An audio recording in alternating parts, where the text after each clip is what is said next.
everyone, this is Ilina and welcome to another LDRS creative card making video. In this video, I will be featuring a couple items from the HSN release. It's the Zero Waste Stars and Butterflies die set along the two foil accent paper. And I have a sentiment from a previous HSN release.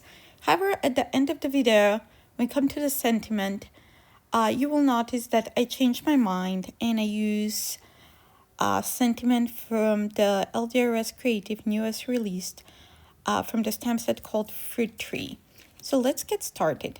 I had the piece of paper, the two foil accent, and then I have piece of white cardstock. I'm using 3 ink pads to just add color to that. I just wanted to do some ombre effect. So when we cut the butterflies, we have some variation in color. So I'm doing directly ink to paper, inking technique. So I'm using orange, coral, and pink. So I'm just wiping that. We'll die cut the butterflies, and you wanna notice that any of the harsh transition, even if you have any after the panel is dried. I'm using my heat tool to speed up the drying since we did direct ink to paper, so that paper is more wet than when we stamp on it. So I'm stamping here the sentiment. I thought that I was going to use this sentiment, but then I changed my mind and I used one of the sentiments that I had pre-stamped from the Fruit Tree stamp set. So now I will die cut the butterflies and the sentiments. So we have the black panel here with the die cut butterflies, and in the little dish on my left I have the remaining butterflies that, not the remaining, but the butterflies that were die cut that I will save for another project. So they're kind of cute with the foil accents.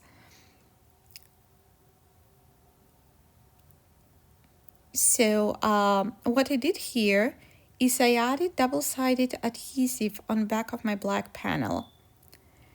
And so this will make adding the butterflies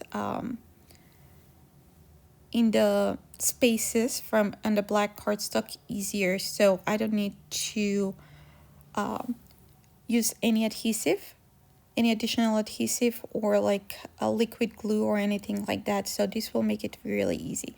So I'm turning over the die, and majority of the butterflies were left into the die.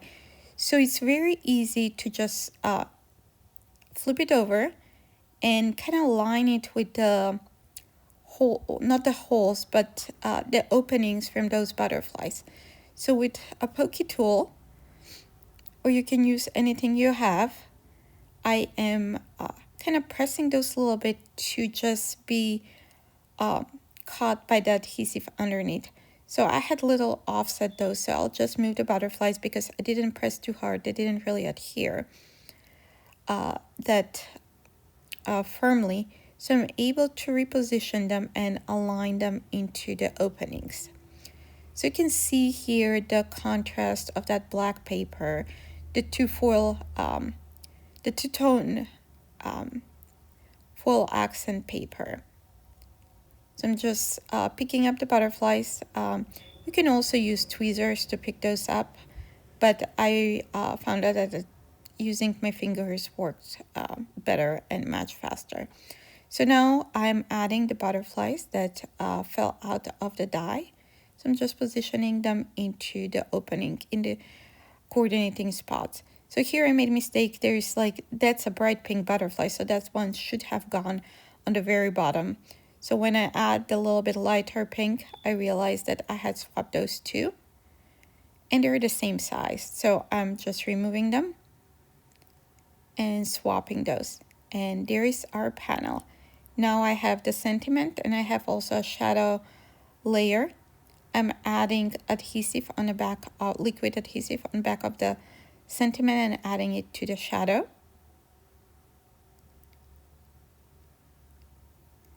Then my panel that I pre-cut from the two-tone foil accent paper was 4¼ by 5½. So I'm trimming it down to 4 by 5¼ So when I added to a note card, I have little of a white border. So next I'm cutting a piece of white cardstock. You can use any color, it does not really matter, to the same size as the black panel. So when I remove that backing, I can add this one on the back. I wanted to add some dimension, so I needed something that's not very sticky. And also it gives sturdiness to our card. So I'm adding foam tape on the bottom, on the back, not on the bottom, and also a little bit foam tape on my sentiment. Removing that backing. I apologize for the cat there. I'm adding it to my top folding note card. So I created a top folding note card using white cardstock. I usually have, but I make those in batches. I make bunch at a time. I cut white cardstock to 4¼ by 11, then score at 5½, and then just fold it. Next, to finish off my card, I'm just adding some white pearls. And that finishes our card for today. Thank you so much for stopping by and watching this video. Please check out our blog for more ideas and more inspiration, and also don't forget to subscribe to our YouTube channel. Thank you so much. See you next time. Bye.